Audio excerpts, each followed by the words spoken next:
Muy buenos días, sean todos ustedes bienvenidos a otro capítulo de Disonancia aquí en El Desorden MX. Hoy conmigo se encuentra una queridísima amiga, gran mentora y aparte increíble abogada, la licenciada y maestra en Derecho, la licenciada Isabela Leal Aguilar. ¿Cómo estás, Isa? Muy bien, gracias a Dios. Gracias por tenerme aquí. Es un gusto. Isabela Leal es licenciada de Derecho por parte de la Facultad Libre de Derecho de Monterrey y al momento es maestra en Derecho por Harvard Law School, donde cursó estudios con enfoque en Derecho Internacional, Derechos Humanos, Arbitraje Internacional, Derecho Constitucional y Estrategias de Negociación. Isabela también es fundadora de Lab Legal, un espacio de análisis crítico, estrategia legal y derechos humanos, así como creadora en redes sociales a través de la cuenta Legally Curly MX, donde comparte en inglés su trayecto académico y desarrollo profesional como abogada binacional. Entonces, estamos ahorita a punto de discutir cuestiones de derecho internacional público con una verdadera experta. ¿Cómo estás, Isa? Muy bien, emocionada de estar aquí. Un poco preocupada por el contexto internacional en el que nos encontramos, pero ese es el pan de todos los días a final de cuentas. Cuéntanos un poco, como hace unas semanas escribiste una pieza para Lab Legal. Cuéntanos un poquito, además de cómo se llamaba la pieza, perdón. Bueno, la pieza es El derecho no murió, el derecho internacional no murió, simplemente fue ignorado. Y nace de varias discusiones que han estado existiendo en el contexto del internet, en redes sociales, Twitter, en el que bajo todo lo que sucedió entre Estados Unidos y Venezuela, que me imagino que ahorita vamos a profundizar un poco más en ello, muchas personas argumentaban que el derecho internacional ha muerto. Okay. Y la verdad es que la premisa principal de la pieza es que el derecho internacional no ha muerto, el derecho internacional existe y siempre ha existido desde que existen naciones, pero que lo que está en duda o lo que está en juego son los sistemas actuales que lo sostienen y que lo mantienen vigente. Entonces, ahorita vamos a entrar en fondo en eso, pero en grandes rasgos ese es el punto principal que tratamos en esa pieza. Perfecto. Para ustedes que no conozcan o malamente se hayan saltado el nuevo capítulo de del Desorden, nuestro podcast, donde abordamos la captura de Maduro en Venezuela para ser juzgado por terrorismo y narcomenudeo en el estado de Nueva York, en Estados Unidos. Si has estado viviendo debajo de una roca o simplemente no eres fan de la política o estás en una posición de privilegio que te puedes dar el lujo de que no te importe, este ha sido uno de los quebrantamientos del derecho internacional más importantes del siglo XXI. Pero antes de meternos al meollo del asunto y de todo y a desmenuzar la complejidad del derecho internacional, cuéntanos un poquito cuál es esta diferencia entre lo que es la política internacional y el derecho internacional. Bueno, Norberto Bobbio, que fue un jurista italiano bastante reconocido, decía que el derecho y el poder son dos lados de una misma moneda. Uh-huh. Entonces tenemos que entender que siempre la política va a influenciar el derecho y el derecho siempre va a influenciar a la política. Existen en un dinamismo mutuo. Uh-huh. El derecho como tal, como sistema, ¿qué busca hacer? Busca regular conductas humanas, busca poner orden a ciertos contextos, busca que podamos coexistir en un contexto de armonía, o mínimo un intento de armonía. Asegurar que existe una armonía absoluta todo el tiempo sería utópico. Mientras que la política tiene más que ver con cómo nos relacionamos entre sí, cómo hacemos esos ejercicios de uso de poder, qué decisiones, a veces ideológicas, a veces más técnicas, van a tomar el caminito a decidir de cómo vamos a interpretar o actualizar el derecho. Entonces, cuando estamos hablando en el contexto del derecho internacional, tenemos que entender cómo coexisten estos sistemas en un grado a nivel mayor. ¿Por qué? Porque en el derecho internacional falta un elemento muy relevante que en los derechos nacionales estamos muy acostumbrados a ver, que es el contexto del imperio. Okay. En el contexto del imperio, dentro del mundo del derecho, entendemos que los estados tienen el monopolio del poder hacia su territorio. Sí. Entonces el estado como entidad, más bien como ente, regula sobre su propio territorio. Sí. Entonces es quien decide si hay coercitividad, si no, si se aplica, si no, si se persigue, si no, y qué tan eficiente va a ser en ello. En el derecho internacional estamos, sí, con un contexto de derecho, pero también con dinámicas políticas diferenciadas, porque entra mucho el factor de la diplomacia y entra el hecho de que son múltiples imperios coexistiendo. No hay legalmente, ahorita entramos a eso porque el Consejo de Seguridad... Pero es legalmente aquí la palabra. El Consejo de Seguridad podría argumentar lo contrario con sus derechos de veto, pero en esencia lo que se busca dentro del derecho internacional es que todos los estados sean pares al momento de, pues, entablar estas discusiones y definir qué va a ser el derecho internacional. Algo muy importante que mencionas, de hecho, es esta dualidad de la coacción y la coerción. Acá para nuestro querido público que ha tenido el fortunio de no estudiar derecho, de no pasar quemándote la graduación de los ojos por años, es básicamente estas dos facultades que tiene un Estado para utilizar fuerza pública, es decir, la policía, para hacer cumplir las leyes y en caso de que no se cumplan, emplear lo que es la coacción y ahora sí aprender o privar de la libertad al autor del delito. O sea, en pocas palabras o menos, el Estado puede hacer lo que quiera porque tiene policía, pero lo hace en función a su rol de autoridad, o sea... Y decimos que existe el monopolio del uso de la fuerza. Sí. Cosa que en el derecho internacional realmente no existe. En contexto de derecho. Materialmente la realidad es muy diferente. Pero ¿por qué dices que no existe el empleo del uso de la fuerza? Porque en principio la regla general es que los estados no deben intervenir en asuntos de otros estados, excepto en dos situaciones muy específicas. Uno, cuando el Consejo de Seguridad aprueba dentro del contexto de la ONU. Y quiero por eso como contextualizar, cuando estamos hablando de derecho internacional se pueden hablar de diferentes sistemas internacionales que existen. Existe APEC, por ejemplo, que regula temas, pues, Economic Council, tiene que ver más con cuestiones diplomáticas. Existe la Organización de los Estados Americanos, que tiene su propio sistema jurídico interno. Que está... el de la salud, que vimos en pandemia. Pero, por ejemplo, la OEA, que está relacionada con la Corte Interamericana de Derechos Humanos, entonces que sí tiene todo su cuerpo normativo y jurídico y que tiene una aplicación y que tiene una corte. Están las Cortes de Derechos Humanos en Europa y en África. Están todo el tema de la Unión Europea, que también es derecho internacional porque son múltiples estados. Entonces, para efectos de esta plática, nos vamos a centralizar en el universo pequeño dentro del contexto que es del derecho internacional, pero bastante relevante y muy grande de la ONU, que en la teoría o en la academia y doctrina se conoce a veces como el sistema universal. Sí. ¿Por qué? Porque es en el que la mayoría de los estados están, inclusive naciones que no son reconocidas formalmente como estados por la ONU, participan como observadores, hay cierto nivel de voz, que es otro tema a debatir para otro episodio. Esa es otra plática, justo. Pero... nos vamos a ciclar en este tema para este contexto específico. Porque el uso de la fuerza dentro del sistema de la ONU se justifica por dos razones principales. Uno, que a través de una resolución del Consejo de Seguridad se aprueba el uso de la fuerza. O dos, la defensa legítima de un Estado. Cuando se encuentra invadido o cuando hay uso de fuerza por otro Estado no justificada hacia él. Entonces, el derecho a defensa no es algo que renuncian los Estados. Bajo este contexto, en principio, si entendemos el sistema de la ONU como todo este cuerpo, no solamente como el Consejo de Seguridad, las cortes y tribunales que tiene y la Asamblea General, en principio todos los estados tienen el mismo nivel de relación, lo cual no sucede en el Consejo de Seguridad porque hay 5 países con un derecho de veto. ¿Qué quiere decir esto? Ok, a la parte de la igualdad es otra pregunta, pero es para más después. Vamos muy bien. Para puntualizar, entonces, este uso de la fuerza es aquello que lo vuelve político al derecho internacional. Entonces... Sí y no. Ok. O sea, lo vuelve político en el sentido, y por eso es importante el tema de los vetos, porque lo vuelve político porque entonces, ¿cuándo es una situación justificable la intervención del uso de la fuerza internacional? Okay. Entonces, ahí sí va a haber factores internacionales. Pero también es técnico en el sentido de que hay ciertas situaciones o contextos en las que ya tenemos como un entendimiento generalizado dentro del contexto jurídico que sí es válida una intervención.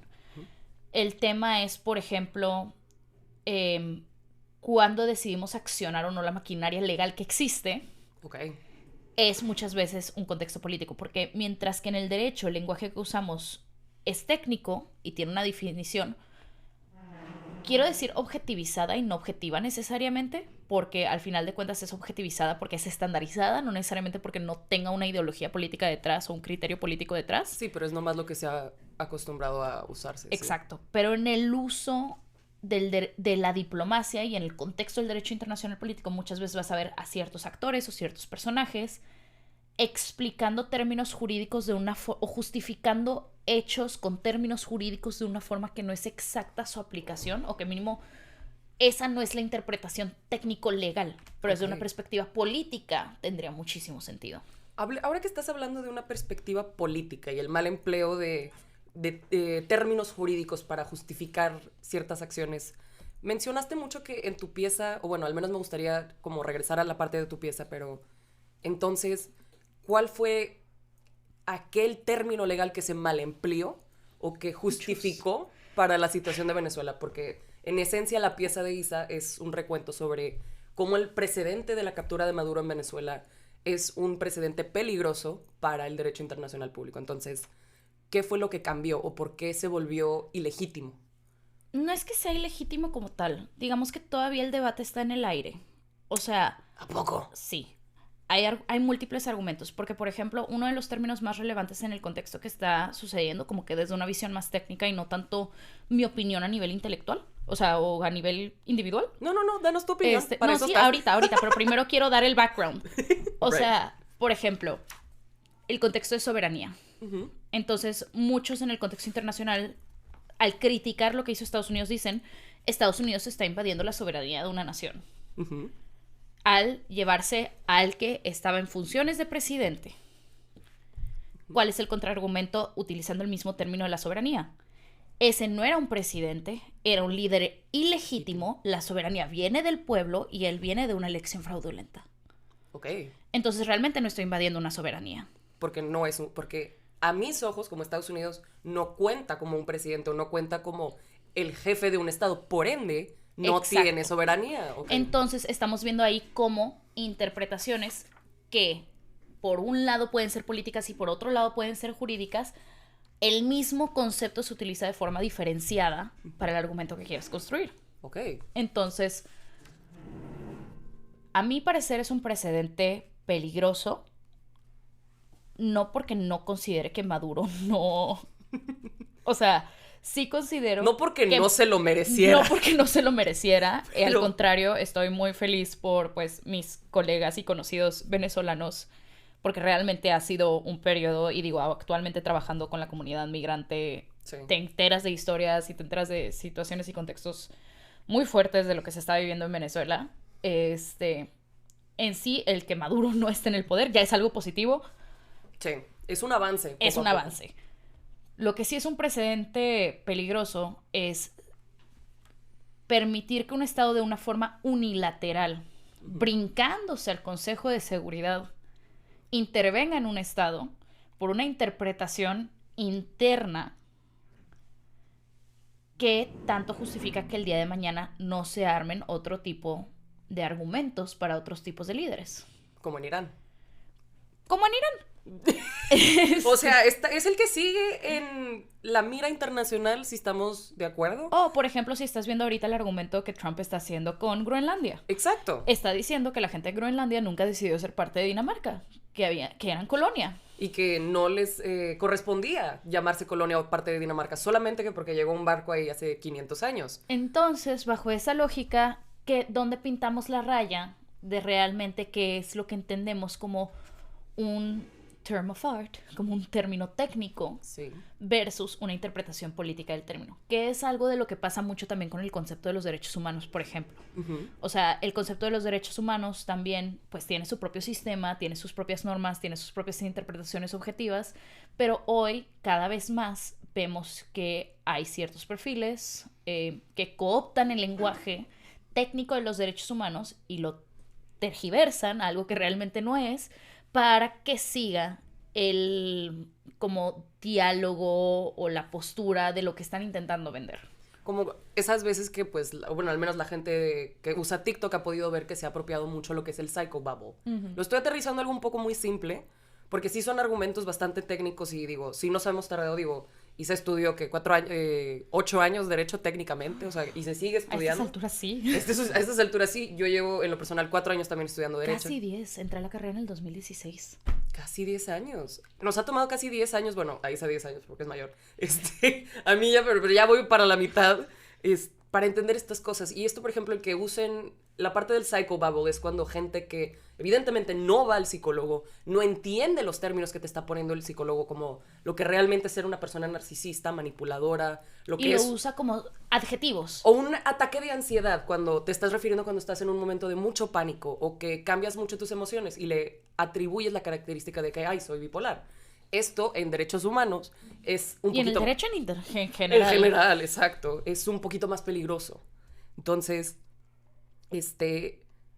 sí, se han estado utilizando malamente los términos que a beneficio de unos se están ahora utilizando para, pues, como dices, co-opt otro tipo de operaciones y de situaciones legales. Y que ese es el tema. Siento que mucha gente en general al derecho, saliéndonos un poquito del derecho internacional, pero porque es relevante y porque al final de cuentas se relaciona, no ven el derecho como nada más este set de normas, ¿no? Típico. Pides la definición de ¿y qué es el derecho? Y es un conjunto de normas de naturaleza jurídica, o sea, que pretenden regular la conducta humana en una sociedad. Sí y no.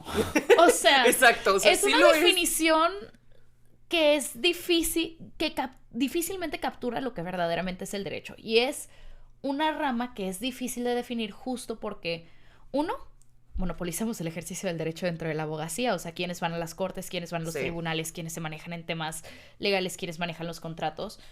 Somos Abogados nosotros. Y abogadas. Sí. Y a veces hay personas que por cuestiones cercanas al derecho se empapan un poquito. Que si eres emprendedor o que tienes un tema de negocios, pues empieza a entenderle un poco a los contratos o un poco al derecho corporativo por cómo se tiene que estructurar tu negocio. O igual un poquito al tema del derecho de los impuestos, pero no entran completamente a lo que es el mundo del derecho. A la profundidad. A la profundidad, que es todos los cursos que se llevan de pues filosofía, teoría y todas estas cuestiones que están muy bonito en el mundo de las ideas, pero que difícilmente se aplican y deberían aplicarse más. Porque al final de cuentas, el derecho como rama es tanto una ciencia como un arte. Sí. Y eso, digo, nosotras que lo masticamos a diario, lo entendemos. Porque cuando navegas el mundo del derecho no es solamente las palabras que se ponen en papel y que luego se ven en una norma. Tienen que ver desde las obligaciones que asumimos a nivel individual, tienen que ver desde las relaciones humanas. O sea, entender el derecho es entender el por qué como sociedad decidimos aceptar ciertas conductas, rechazamos otras conductas y hasta qué nivel permitimos al otro invadir nuestra esfera personal, pero también hasta qué nivel nos permitimos coexistir y vivir en sociedad y con la esfera de otros. Entonces, cuando empiezas a entender estos conceptos que son súper abstractos y los ves materializados, por ejemplo, en una discusión en el Consejo de la ONU, en el que los 5 países que tienen derecho al veto y los 10 países que tienen presencia y que se rotan cada 2 años, te das cuenta de las dinámicas y del orden que se buscó hacer como ideal cuando empiezan a nacer estos sistemas. Sí. No quiere decir que el derecho internacional empezó con estos sistemas. Simplemente los adoptó. Simplemente los adoptó. Entonces es por eso que la premisa principal de esa pieza es que el derecho internacional no murió. El derecho internacional va a subsistir, si existiendo la ONU, si no existe la ONU, si deja de haber tribunales internacionales, si hay tribunales internacionales, por el mero hecho de que todavía va a haber múltiples naciones y entre estas naciones va a tener que haber acuerdos. Eso también es el derecho internacional, ya sea por tratados bilaterales o por tratados multilaterales o simplemente por acuerdos y costumbre jurídica internacional. Muy bien, sí. Y a esto que dices que fue ignorado. O sea, hemos tenido esta discusión fuera de este podcast, Isa y yo, sobre lo que significa ser ignorado. En mi parte, del lado de mi postura, le llegué a corregir, o más bien, ni siquiera corregir, porque ni tanto estoy facultada para corregir, pero le llegué a comentar justamente esta como interpretación que estamos hablando de cómo se interpreta una norma de manera interna para un país, en este caso para Estados Unidos. Para mí, cuando me mencionan que el derecho internacional es ignorado, me hace entender que ignorar en el sentido de desconocer por completo. Es decir, que careces de la razón sobre la existencia de lo que estás hablando, que activamente decides ignorarlo. Pero, por ejemplo, de cómo lo abordas en tu pieza es más como un ejercicio de ignorancia, o sea, más al adjetivo que al verbo, pues. No sé si me estoy dando a entender. O sea, verbo de ignorar, de sí, no te quiero ver. Es una forma muy interesante de verlo porque no creo que estaba pensando en eso cuando lo escribí. Más bien, yo creo que esa pieza, y lo digo full disclosure, la escribí con el intestino más que con el cerebro porque sí estaba muy enojada por cómo estaba viendo la Sí. discusión en internet pasando, y no creo que le metí tanto análisis como le estás haciendo ahorita. No, pero propones algo muy interesante. Pero lo que sí es que sé que cuando estaba hablando de ignorado, estaba hablando, por ejemplo, si estamos en un sistema nacional, vamos, que es lo más sencillo a veces de entender. En México vemos que el derecho se ignora todos los días. No significa que no exista, no significa que el derecho esté muerto. Podemos hablar de una crisis de Estado de Derecho, podemos hablar de una crisis de impunidad. Uh-huh. No hablamos de que el derecho está muerto como tal. Exacto. O sea, inclusive la reforma judicial, no hablábamos que estaba muerto el sistema jurídico en México y el Pero sistema estamos diciendo constitucional. que iba a morir. Muchos estaban adelantando que iba a morir. ¿Qué sucede? Que las reglas del juego cambian, que ciertos principios que consideramos como relevantes igual y dejan de aplicar para bien o para mal y con consecuencias positivas y negativas. Okay. Entonces, cuando hablo de que fue ignorado, hablo de que la situación, y me voy a ver un poquito técnica, pero la situación vigente del sistema jurídico internacional como lo entendemos, simplemente Estados Unidos dijo, es irrelevante para mí es un tema de derecho nacional. Okay. Para mí no estoy invadiendo competencias de derecho internacional porque no es un soberano. Uh-huh. Y porque también, y aquí entra otro tema que no toco a fondo, pero sí menciono en el escrito, que estoy escribiendo otra pieza que se relaciona un poquito más a esto porque se volvió uno de mis temas de interés recientes, que es Venezuela era incapaz o no tenía la voluntad de atender el peligro que posee para mi nación, que es el mismo argumento que está intentando vender con el contexto de Cuba, con el contexto de México, con el contexto de Colombia y, en cierta medida, con el contexto de Groenlandia. Esta doctrina más que nada, ya la has mencionado, por ejemplo, brevemente, o sea, la pude aducir más que nada como una interpretación, o sea, la desmenucé como una buena barbacoa y me la encontré por ahí entre los últimos párrafos de que, ok, esto lo he visto, lo he olido. Esta doctrina la has presentado al menos también durante clases, porque también es profesora, por Contexto, cierto. Soy maestra de María. Sí, by the way. O sea, ahorita también tengo que, o sea, terminamos la entrevista, se termina de editar y luego Tiene voy que ir a a hacer tarea. Sí, no, literal. Pero se llama Unwilling and Unable. En el contexto anglosajón. En el contexto anglosajón, que no quieres o no eres. No eres capaz o no puedes. ¿Podrás? Dice la ONU. ¿Puedes? Ese es el gran debate. El tema es que, a ver, para irnos un poquito de dónde nace esta pseudodoctrina, porque mi argumento es que no es una doctrina. Sí, no es. Sino que es Estados Unidos, principalmente Estados Unidos, Inglaterra e Israel son los países que han estado como intentando impulsar que esto sea considerado como doctrina. México ha sido muy tajante, escribió un position paper buenísimo al respecto, que recomiendo buscarlo en internet si estos temas les gustan. Se los vamos a dejar el vínculo en la descripción abajo, porque también lo tengo. Es material de clase. Claro. Pero que en esencia, lo que ellos intentan vender es que parte de lo que el artículo 51 del Charter o de la Carta de las Naciones Unidas refiere cuando habla de defensa de los estados, o sea, este uso de la defensa legítima, también aplica cuando un estado es incapaz o no quiere detener un riesgo a la seguridad de otro estado. Entonces, por ejemplo, en este caso, lo podemos ver muy claro dentro del discurso, la política de Estados Unidos. Venezuela es incapaz de quitar a un usurpador del poder, porque eso es, es incapaz o no lo quiere quitar del poder y posee un riesgo por la cuestión del narcotráfico que ahora Estados Unidos considera terrorismo. Uh-huh.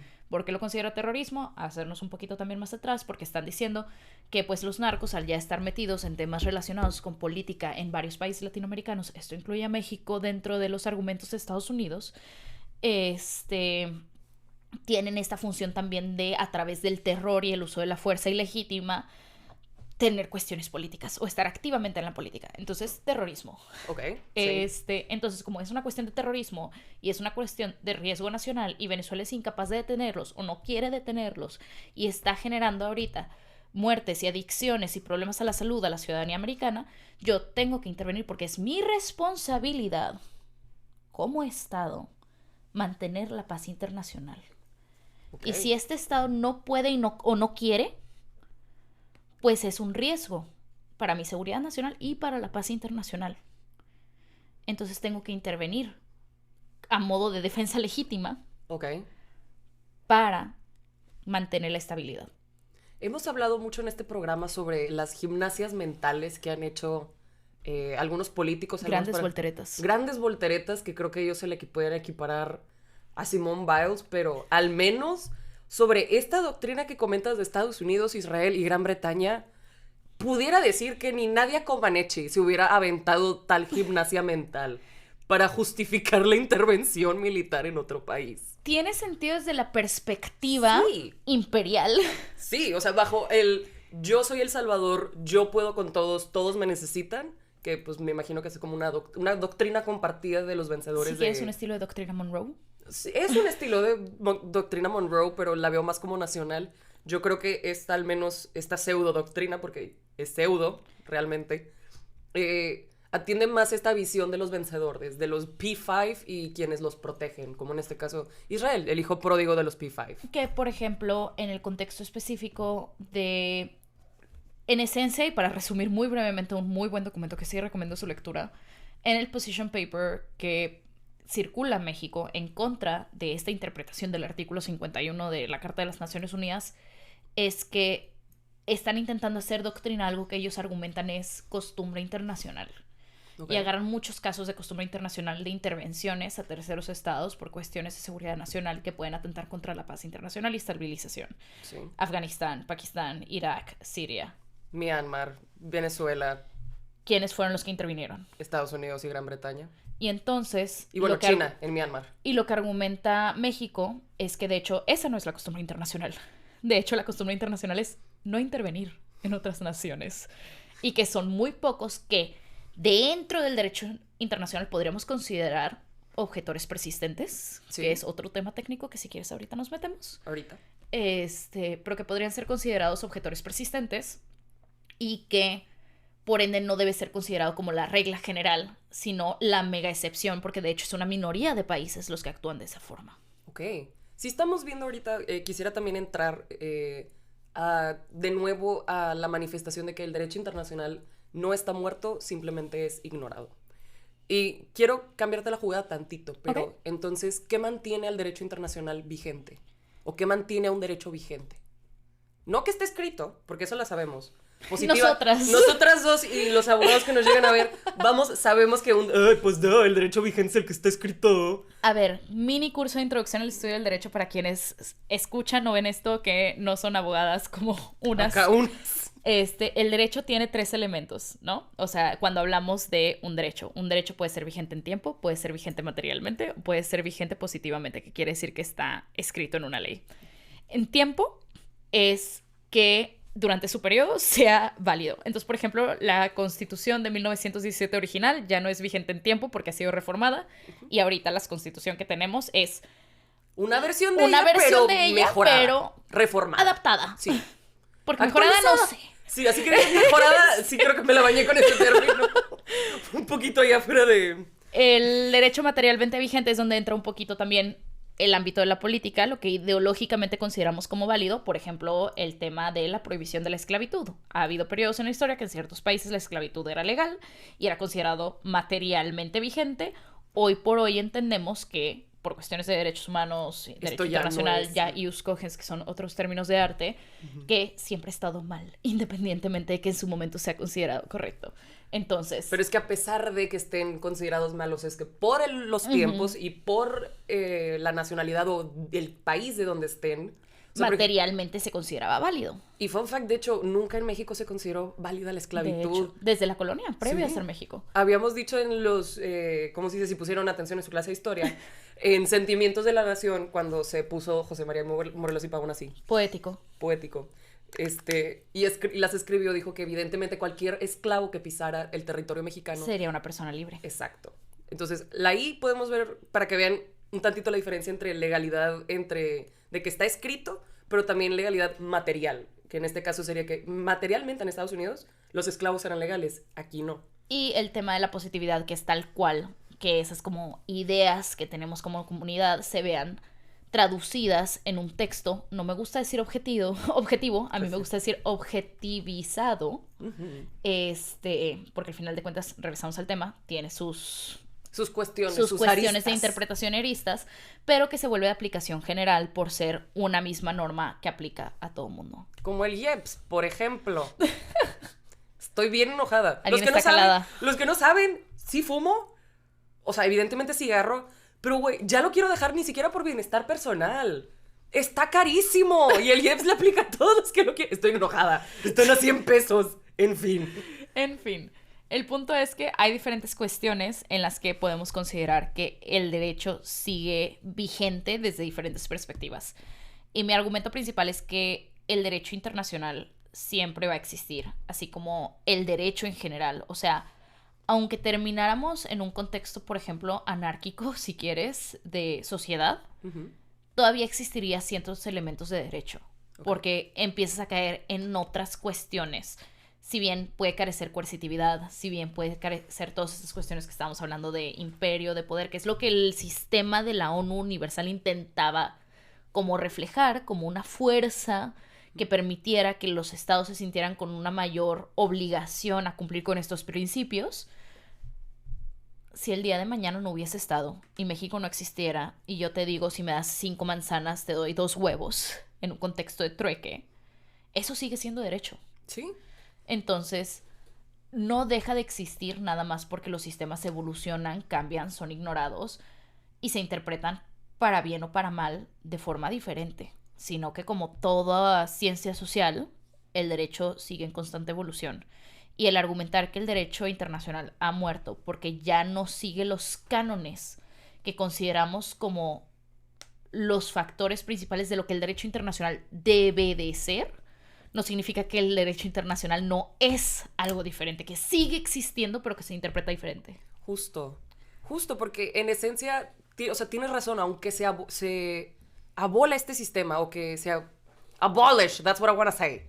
Que queramos eliminar un sistema, seguimos viviendo en al menos una redundancia por espíritu de seguir aplicando el derecho, como dices, o sea, el trueque de las manzanas y de todo, pero... Y que, ojo, perdón por interrumpir, pero no quiero decir que la ONU debe morir. No, exacto. O sea, pero no siempre creo va a haber que el sistema debería erradicarse. Sí, es exacto. lo mejor que tenemos con todos sus vicios. Pero que es una cooperación internacional en esencia y es... Que es algo icónico que antes de la Segunda Guerra Mundial realmente, se intentó con las Ligas de las Naciones, que fue un proyecto bastante fallido, pero hubo un intento, o sea... Ustedes no vieron mi jeta, no vieron mi carota que puse que, really... Zooming. Pero, o sea, ya se notaba desde que los estados... A ver, ¿por qué? Y esto tiene que ver con historia, ¿no? O sea, empezamos con tribus que eventualmente se volvieron feudos, que eventualmente se volvieron ciudades-estado, que eventualmente se volvieron metrópoli, que eventualmente se volvieron naciones e imperios y que eventualmente se volvieron estados democráticos. O sea, súper crash course como evolutivo, obviamente con sus matices, no estoy profundizando adrede. Pero desde que empieza a ver estas como, hablábamos en clase, por ejemplo, y me regresó el tema de la clase de la Paz de Westfalia. Sí. O sea, la Paz de Westfalia es este gran tratado después de una guerra bastante compleja en la que, en esencia, los países deciden, ¿sabes qué? No se vale intervenir en territorio ajeno. O sea, la regla básica es no se vale. Ahí empieza como esta... El yo te dejo ser, tú me dejas ser, pero convivimos como, entes distintos, similares, pero cada quien en su dominio. Cada quien en su dominio, y además es también un contexto de antes cómo se volvían las naciones poderosas, invadiendo al vecino, sí, ganando el territorio. O sea, Maquiavelo. era una guerra constante de poder por territorio y porque no estaban claramente definidas las fronteras, que es otro debate también. Sí. Pero en esencia, esa es la forma de decir, esto ya no es sostenible. Ya nos comimos al mundo, ya hay líneas en todos lados. Y entonces ya no es sostenible que nos sigamos peleando eternamente por avanzar o retroceder cuando antes igual y todavía tu vecino estaba súper lejos y pues yo podía avanzar 5 kilómetros más o 10 o 30 o 100. Porque no había un límite establecido. Y no había nadie que me intentara que te dijera, no, ya te pasaste. Detener, exacto. Entonces, porque no estaban los límites definidos. Entonces llegamos a un punto en el que todos los límites ya están definidos No sé si has visto el caso de Verdis como país independiente. Sí, está increíble. Es un chico en internet que se dio cuenta, más bien al revisar las fronteras específicas, su delimitación, creo que es en las latitudes, pero se encontró que había un hueco de como tierra en la delimitación. No sé cuántas hectáreas o cuánto era, pero sé que es un mini pedazo, pero nadie lo tenía. Nadie lo tenía, o sea, porque eran como 70 metros cuadrados que hubo un error en la delimitación de pues las fronteras y él dijo de que, ¿sabes qué? Yo quiero ser presidente de este país. Y lo logró. Y puedes aplicar a tener un pasaporte y nacionalidad. Y existe Sealand y existen otras micronaciones que hacen juego de estas interpretaciones interesantes del derecho internacional. Pero a lo que iba con todo esto es, al final del día, ya veíamos una tendencia por cómo tenemos regulada la sociedad humana a intentar mantener la paz. Sobre todo después de la Segunda Guerra Mundial, que como todos bien sabemos... Fue un desmadre. Fue, por decirlo sencillamente, pero que realmente causó un shock en la sociedad y causó daños generacionales que hasta la fecha seguimos viendo. Sí. Entonces, la tendencia clara para evitar estos conflictos era llevárnosla bien. ¿Y cuál era la mejor forma de llevárnosla bien? Que todo el mundo tuviera voz y voto en el espacio de discusión, que es lo que representa la Asamblea General de las Naciones Unidas. ¿Qué pasa? Que como todo órgano de gobierno, la ONU, si lo empezamos a ver como órgano de gobierno, puedes ver que también tiene sus diferentes ramas. Tiene una rama que es más legislativa, cuasi legislativa, como la Asamblea General, que emite ciertas resoluciones que no son necesariamente vinculantes, pero son acuerdos y de ahí nacen muchos de los tratados. El Consejo de Seguridad, que es un poquito más ejecutable, con sus resolution papers, o sea, que hace recomendaciones formales, interpretaciones técnicas, o que aprueba o rechaza accionar dentro del contexto del derecho internacional. Y pues vemos las diferentes cortes, ¿no? El ICJ y el ICC. Sí.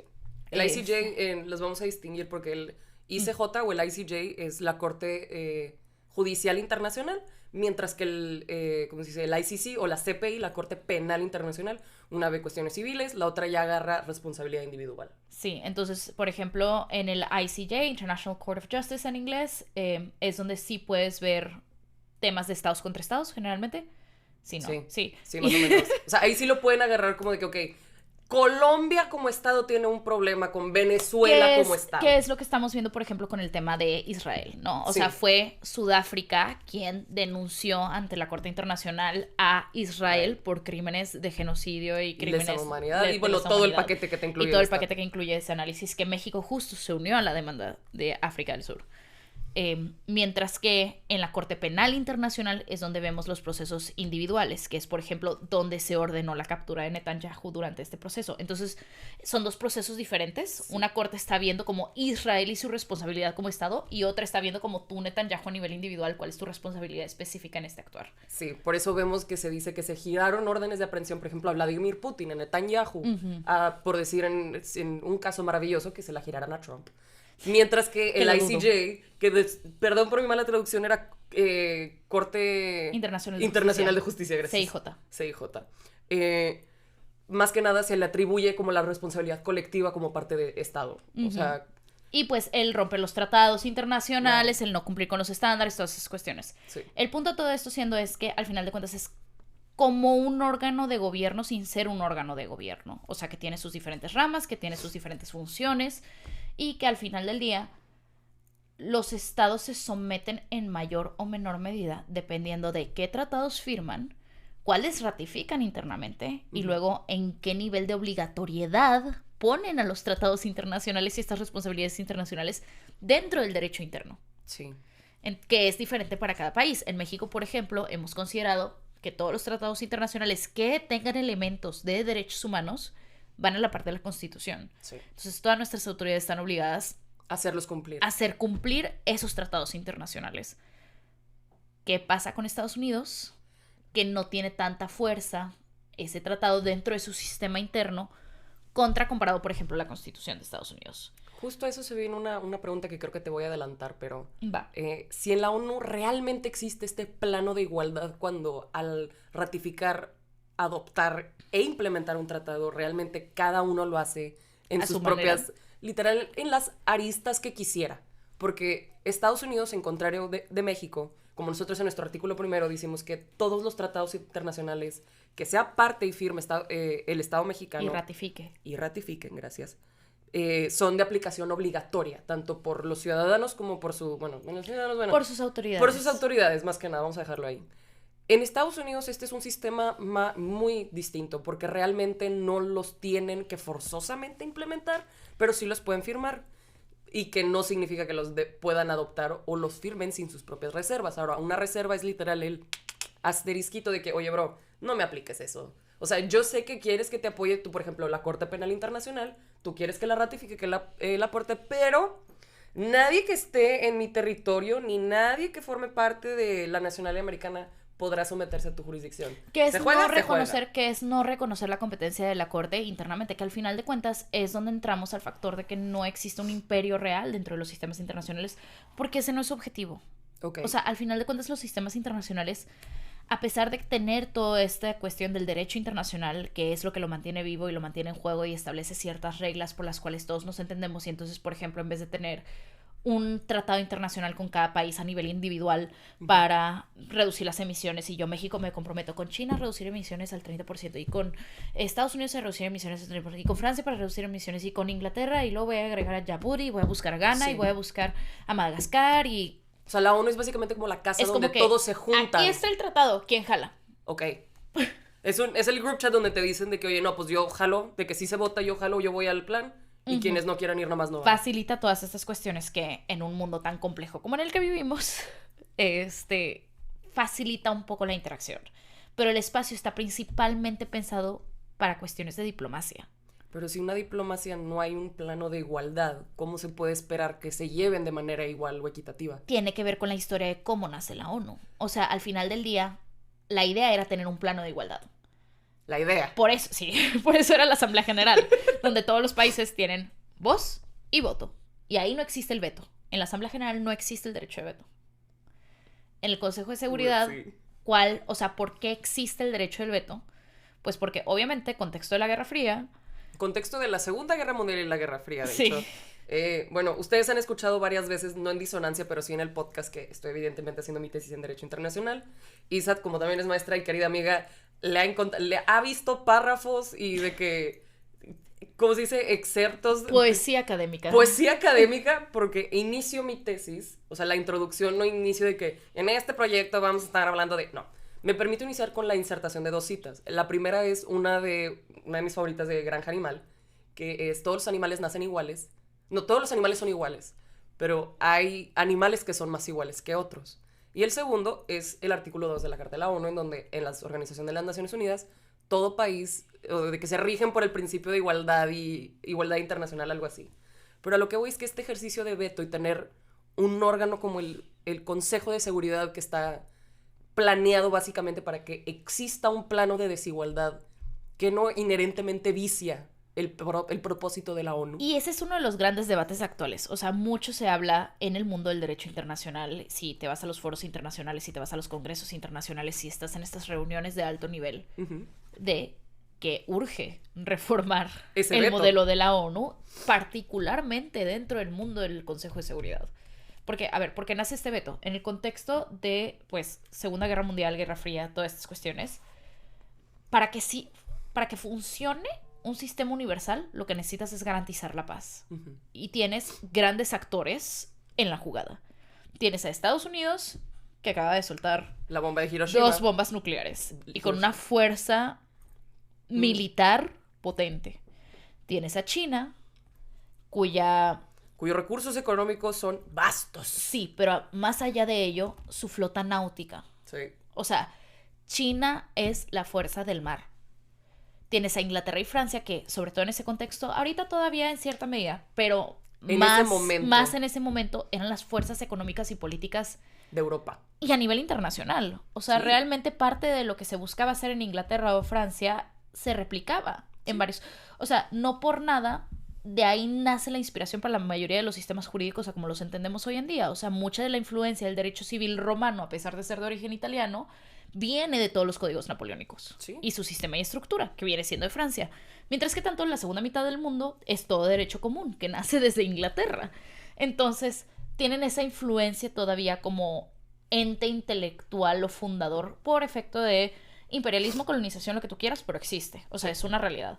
Y luego tienes a Rusia, que está haciendo también un esfuerzo activo de guerra para impulsar sus ideologías políticas y además mantenerse como relevante con toda la Fuerza Armada, haciéndole la competencia, haciendo el arms race. Y fíjate que en contra de Estados Unidos. Ahora que estamos viendo este nuevo como auge de Rusia regresándose a ser potencia militar, en su momento, en 1940 y 1945, Rusia tenía igual y no poder del mar, pero sí tenía poder de milicia terrenal. Sí. O sea, en cuanto a infantería...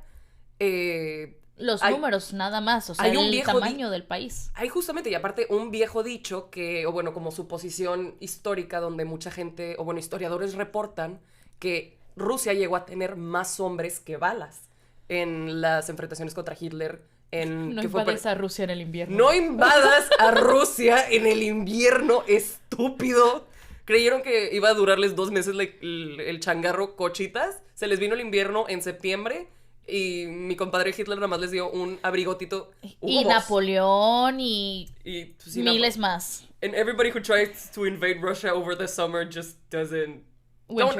No invadas Rusia, ya, güey. O sea, ya déjalo. Pero el punto es que dentro de todo este esfuerzo, ¿cómo garantizas si estás entre los vencedores de la guerra, por así decirlo? Armando un contexto de paz internacional y pseudoestabilidad, necesitas convencer a las otras fuerzas y poderes políticos, que son tus enemigos número 1 ahorita, porque también tienes guerras activas, sí, en firmar un acuerdo, pues no de paz necesariamente, pero sí una carta promisoria de que mínimo vamos a intentar buscar la paz. ¿Cómo lo garantizas? ¿Cuál es tu bargaining chip? Necesitas darles privilegios. Les das privilegios. ¿Y cómo evitas que abusen de esos privilegios teniendo el mismo privilegio tú? Pero ahora tienes un problema porque estás jugando ajedrez de a 5 partidas. Estamos jugando ajedrez de a 5 partidas y además respondía a una necesidad del momento que históricamente, mientras que sí es relevante, porque de la misma forma que Estados Unidos puede bloquear un intento de Rusia jurídicamente dentro del Consejo de Seguridad y Rusia puede bloquear a Estados Unidos en principio, sí, llegas a lo que todo mundo percibe como la imposibilidad de accionar de la ONU. Uh-huh. O sea, son más las resoluciones que son vetadas que las que son aprobadas. Justo. Hablando ahora que trajiste la palabra necesidad, hiciste una muy buena introducción a un concepto que jamás había visto, pero eran argumentos de necesidad. ¿Nos puedes como decir uno a qué te referías con esto y cuál sería además un buen ejemplo de ello? El argumento de necesidad, mínimo como lo quiero expresar en esa pieza, es que le estoy vendiendo al público no que es mi voluntad y no es porque quiero, sino es porque algo que se tiene que hacer. Ok. Y es necesario hacerlo. ¿Pero quién dice que es necesario? Es el tema. ¿Para quién es el discurso? ¿A quién le estoy vendiendo el diálogo? Entonces, Estados Unidos ahorita tiene un doble argumento de necesidad que está intentando vender.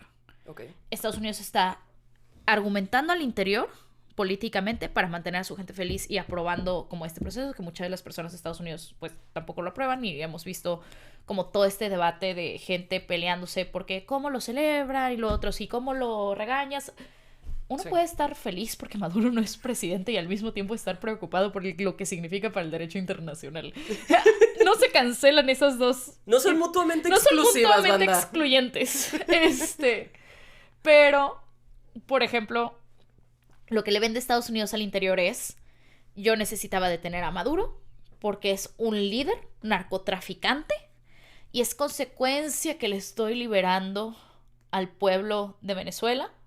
Entonces, de este régimen. O sea, internamente esto es punto de aparte. Okay. Yo no tenía que cambiar el régimen de Venezuela. Pero nos beneficia porque tiene petróleo y es necesario porque le dan petróleo a Cuba y es necesario porque nuestros enemigos se benefician, porque Irán también recibe petróleo desde Venezuela apoyado por Rusia. Entonces era una necesidad para evitar escalar tensiones internacionales. Uh-huh. Y era una necesidad porque posee un riesgo nacional. Okay. A nuestro país, porque las drogas de la frontera sur son en su parte escabullidas por Maduro, porque le otorga pasaportes de protección diplomática a narcotraficantes para entrar al país. Fer, por favor, cambia la cámara acá, gracias. Esta es mi cara cuando estoy escuchando eso. Es el razonamiento o al menos el argumento de necesidad de Trump. Internamente. Internamente justificable, se me hace una reverenda estupidez. Pero, o sea, se lo comenté en clase a Isa, pero yo creo que la doctrina, al menos la doctrina Monroe, es la doctrina metiche, de que te estás metiendo en algo que no te importa. En cierta medida. Pero algo muy interesante que se suscitó dentro de cuando, o sea, en la fecha que publicaste tu ensayo hasta cuando Maduro ya fue presentado ante el público dentro del, o sea, con el fiscal. Después de haber publicado. Y después de que se había publicado tu ensayo, vino Trump a decir que realmente el cártel de los soles no existía. Y eso, o sea, ahora ¿qué prosigue? ¿O qué sigue para ese argumento de necesidad? No se agarra exclusivamente en el tema del cartel de los soles. El cartel de los soles era uno de muchos factores. ¿Y por qué? Porque es mediáticamente padre. Sí. O sea, es una novela. Al final de cuentas, abogados, políticos, todas las personas que nos movemos en temas de humanidades, somos storytellers. Sí. A lo que nos dedicamos es a contar historias, dependiendo de quién es el público. A veces el público va a ser el tribunal, a veces el público va a ser el juez, a veces el público va a ser los medios, a veces el público es el público en general y a veces el público es el público internacional y los otros actores y diplomáticos internacionales. Uh-huh. Entonces, ¿qué historia estás vendiendo? El cartel de los soles se vuelve irrelevante porque al momento de que ya está en territorio estadounidense y estamos ignorando el mundo del derecho internacional, estamos viendo el derecho interno, lees la demanda, el indictment en contra de Maduro y te lo liga con 1000 procesos de narcotráfico diferentes. O sea, incluidos con carteles mexicanos. Entonces ya no necesitas que sea líder del cartel o no. Nada más necesitas decir que facilitó el ingreso de drogas a Estados Unidos porque ya está en tu territorio y ahora lo que estás buscando hacer es una detención dentro del derecho dentro del derecho nacional. Uh-huh. Porque ya la violación al derecho internacional ya sucedió. Cosa que, argumento de necesidad, ellos argumentan no fue una violación del derecho internacional justo por esta falta de soberanía uh-huh. que ejercía desde el poder Maduro y que no era representación del pueblo. Entonces era necesario removerlo porque realmente tenía secuestrada una soberanía. ¿Tú crees que un país puede utilizar esa misma lógica al revés? O sea, Trump ya tuvo las protestas internacionales de No King's Day. Sí. Ha tenido el creciente desaprobación y descontento de su pueblo. 3, fue violentador de N cantidad de tratados internacionales, principalmente les puedo decir que todos los 4, los 6 de el Estatuto de Roma y la Convención de Ginebra contra el genocidio y contra todo. Sí. Lo dudo mucho por muchos factores diferentes, pero por ejemplo, por un lado, el argumento principal de por qué Maduro no es un gobernante legítimo que representa la soberanía de Venezuela uh-huh. es por el fraude en las elecciones. Trump también hizo fraude en sus elecciones. Nada demostrado hasta ahorita. Nada demostrado dentro del contexto jurídico. O sea, estamos hablando técnicamente jurídicamente. Hold on, Fer, can you put that... Cuando decimos que a veces hablar entre abogados nos desesperamos es porque sí, allegedly, allegedly. Exacto. Pero todavía no está demostrado, todavía no está obra en el expediente. Socialmente podemos decir así de, no tengo pruebas, pero tampoco dudas, pero... Sí se requieren pruebas en el sistema judicial. En el sistema, en el derecho, necesitamos pruebas, papelito habla. Uh-huh. Hubo muchísima evidencia que se publicó internacionalmente y que hubo seguimiento en vivo y hubo observadores de las elecciones de Venezuela porque era un momento clave en la política de Venezuela que además... Quieras que no, mucha gente, tristemente, y por el contexto en el que vive Venezuela, ve a Venezuela con muchísimo morbo. O sea, lo ven con un amarillismo de qué es lo que va a pasar a modo de novela, no viendo que afecta vidas de miles y miles de personas, tanto en el territorio venezolano como las miles de personas que están expatriadas, buscando nuevas oportunidades alrededor del mundo, tanto en México, Estados Unidos, Europa, Asia, donde vayas vas a encontrar venezolanos y todos tienen su historia de cómo se salieron del país y las razones de por qué se salieron del país y lo que vivían dentro del territorio y lo que no. Entonces, tristemente la gente ve con mucho amarillismo, pero dentro del mundo como político y jurídico se ve también con mucho interés porque al final de cuentas lo que sucede en Venezuela también termina impactando mínimo a toda la región de América Latina. Sí. O sea, al final del día lo que sucede en diferentes países de la misma región termina afectando las dinámicas que se viven dentro de la región. Entonces, con tanta evidencia de que claramente hubo un fraude y que Maduro no había ganado las elecciones y que el discurso que traía era de sí soy victorioso, sí soy ganador y está usurpando el puesto como presidente, le da la herramienta a Estados Unidos de decir no eres soberano y no representas. Trump, por el otro lado, sí ganó las elecciones, sin evidencia de juego sucio, materialmente hablando. ¿Qué sucede con Estados Unidos? Que su sistema electoral es uno muy complejo. El Electoral College también juega un rol. Mira, There is no reason para que Arkansas, o sea, de que buttfuck Arkansas tenga 30 puntos electorales. Es como si me dijeras que General Suazua tiene 130 puntos electorales sobre la metrópolis que es Monterrey. Perdóname, pero ¿qué le pasó a un voto de que una voz, un voto? Así de Eso simple. es para elegir el Electoral College. Que justo es interesante que los partidos políticos, y este es punto y aparte, esto ya tiene más que ver con historia y evolución política de Estados Unidos internamente. El Electoral College originalmente no era para que los partidos tuvieran roles dentro del colegio electoral. Eso sucedió mucho después. El objetivo era que la gente eligiera a líderes de sus estados que consideraran como académicamente sobresalientes o políticamente intelectuales. Estamos hablando de un momento de proyecto de nación, o sea, todo el mundo está... Estaban todos with their high hopes. Exacto, soñando en la grande utopía. Y eventualmente los partidos políticos empiezan a asumir este rol y hasta la fecha no lo han soltado.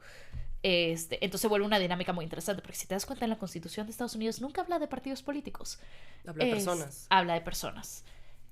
Fueron Jefferson y Adams quienes impulsan el two-party system, a final de cuentas, una vez que ya estaba impuesta la Constitución de Estados Unidos. Entonces es una evolución interesante de cómo fue modificándose. O sea, el objetivo principal del Electoral College, Hamilton en sus escritos de The Federalist Papers hablaba cómo no confiaba en las masas para decidir justo para evitar a demagogos en el poder. O sea, él los veía como los protectores o como los... Un fail-safe. Como un fail-safe, pero los veía más como... Ay, se me fue el término. Es el término que se usa tipo en redes, de que aquí no estamos... Tipo... Se me fue. X. No pasa nada. Sí, no, se me fue. Es un término que se usa en TikTok. Me acuerdo de todos los términos técnicos, pero todo pero de ya TikTok cuando se me va. Cuando se trata de ser moderna, no. Aquí no habemos modernidad. Puro academia. Pura academia.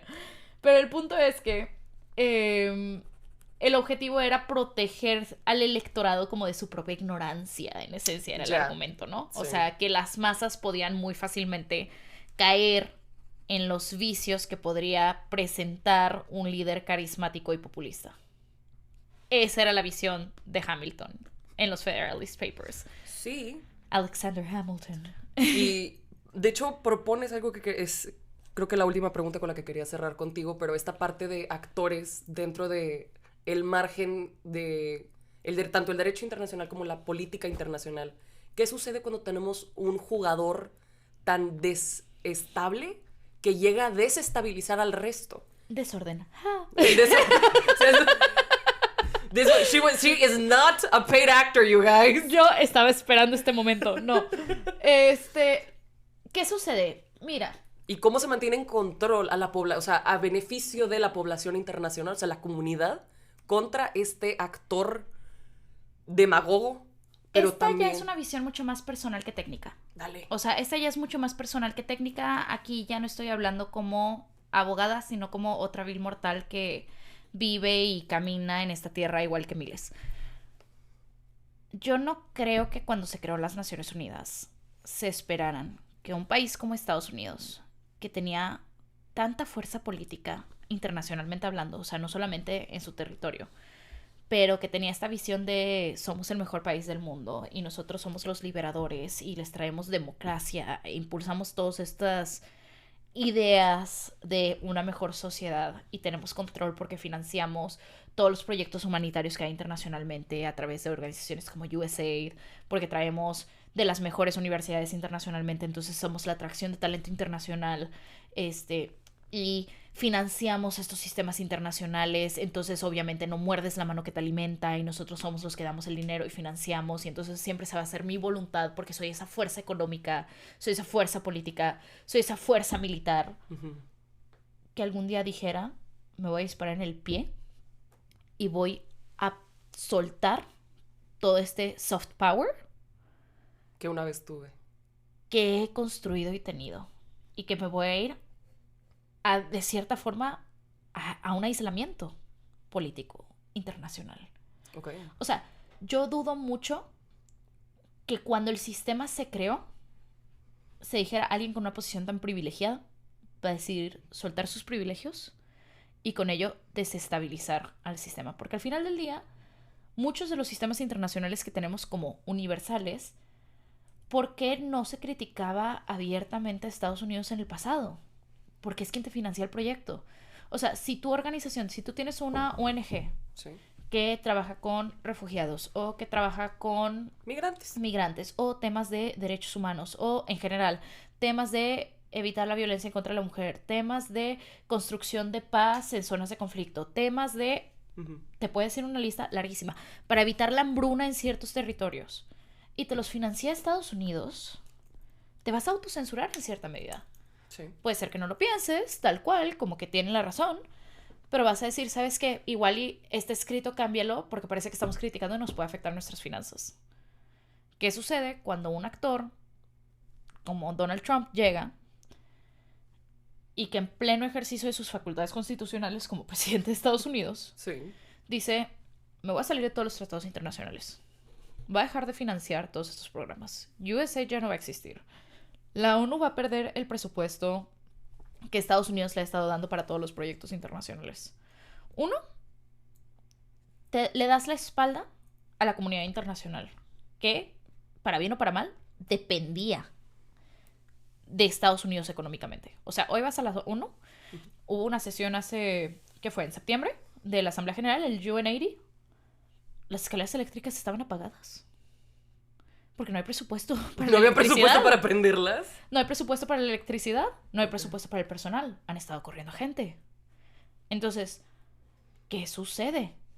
Todos los países ven a su personal diplomático y a su personal técnico de carrera ejerciendo estos roles para construcción internacional de paz y ven que Estados Unidos llega y no funciona el edificio, o sea... Y el edificio está decayéndose. Y el edificio está decayéndose porque las escaleras eléctricas no funcionan, porque apaguen la luz para ahorrar energías en ciertos lugares y prendan nada más en los espacios que están usando, que además de que es verde y es positivo, digo, es por una razón económica. Cuando se supone que es el centro de construcción de argumentos, es algo muy visible, es algo muy simbólico. Sí. O sea, en esencia sí es simbólico. ¿Qué te vuelves? Te vuelves Mean Girl #1, te vuelves Regina George. Sí. Y entonces pasas de haber sido la popular girl que todo el mundo habla y ama y adora a ser quien ha sido victimizado por Regina George en su historia. Y todo el mundo levanta la mano. Entonces, yo dudo que cuando se estaban construyendo esos sistemas hayan tenido como que esta visión 2030 que un día alguien de los medios y la farándula fuese a llegar al poder político de Estados Unidos. Sí. Que iba a tener una visión diferente de lo que el país venía representando históricamente y que iba a utilizar los argumentos que tradicionalmente han sido lo que define a Estados Unidos como nación para manipular el discurso y convertirse en algo que no es lo que originalmente se buscaba hacer como nación. Y esto lo digo como extranjera y lo digo sin que intente representar como realmente el sentir o la visión de los americanos, o sea, de los estadounidenses, ¿no? Sí. Ni de cómo la tradición diplomática. Ni de cómo la tradición diplomática lo ha ido cargando.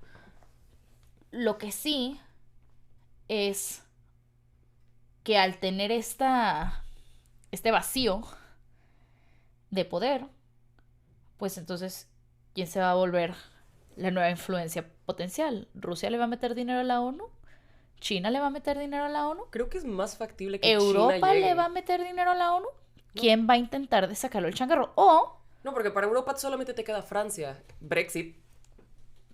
O Brexit happened. O lo vamos a dejar colapsar. ¿Tú Y qué? a ver qué sale después. No lo sé. Todavía no llegamos a ese punto. Yo creo que ahorita cualquier adivinanza que hagamos es viable. Porque si hay un contexto de inestabilidad, las dinámicas están cambiando muy rápidamente. El precedente que se está estableciendo sí es peligroso porque te dice, yo ya no me considero tal cual parte del sistema y por ende, al no considerarme parte de este sistema, pues yo decido qué puedo hacer y qué no, y regresas a la regla del uso de la fuerza. Antes de todos estos sistemas y construcción de paz y reglas para llegar a una intervención que hacían los países. Sí. Llegaban e intervenían. y hacían un acto de guerra. Es la historia de la humanidad.